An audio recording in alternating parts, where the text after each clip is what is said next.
भारत का लोकतंत्र एक ऐसा अद्भुत मंच है जहां नेताओं के उत्थान और पतन की कहानियां अक्सर चर्चा में रहती हैं। कोई कभी संघर्षों से आगे बढ़कर उच्चतम पदों तक पहुंचता है तो कोई अचानक लिए गए फैसलों से सुर्खियों में आ जाता है।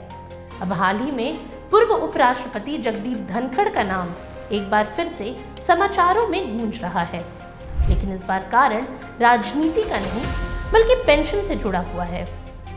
दरअसल पूर्व उपराष्ट्रपति जगदीप धनखड़ ने राजस्थान विधानसभा के पूर्व विधायक के तौर पर पेंशन के लिए एक बार फिर आवेदन कर दिया है।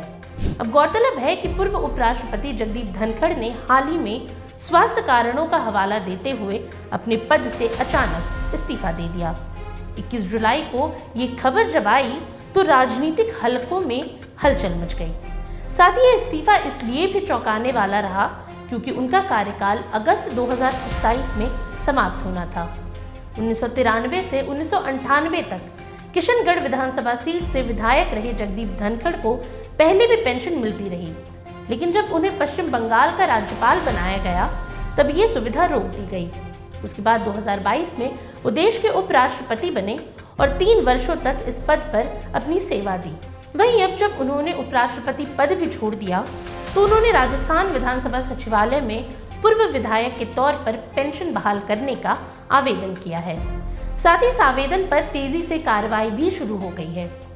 अब अगर उनके राजनीतिक सफर पर नजर डालें तो वो 1989 से 1991 तक झुंझुनू के सांसद रहे और इस दौरान केंद्र सरकार में मंत्री भी बने। सांसद रहते हुए उन्हें पेंशन का अधिकार मिला जो आज भी जारी है। वहीं विधायक रहते हुए भी उन्हें पेंशन का लाभ पहले मिल चुका है, लेकिन वो अब दोबारा पाना चाहते हैं।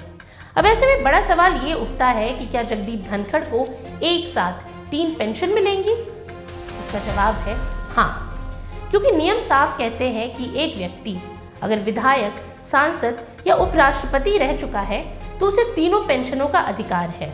हालांकि गवर्नर पद पर पेंशन का कोई प्रावधान नहीं है, केवल स्वास्थ्य संबंधी सुविधाएं ही दी जाती हैं, लेकिन बाकी 3 पदों के लिए पेंशन सुनिश्चित है।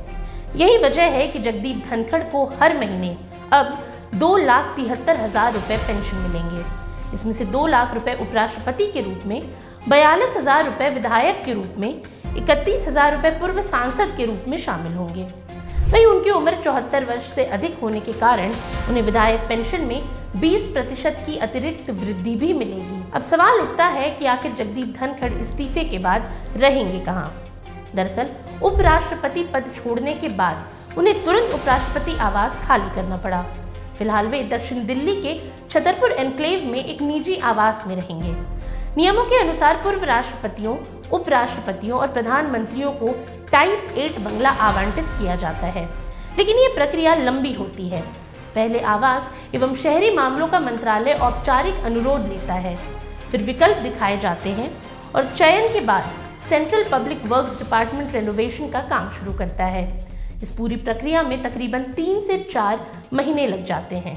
अब गौरतलब है कि कभी सियासत के मैदान में धाक जमाने वाले नेता, कभी ममता बनर्जी के सबसे बड़े आलोचक और कभी संसद के सभापति रहे जगदीप धनखड़ भी आज पेंशन के गणित में उलझे बैठे हैं।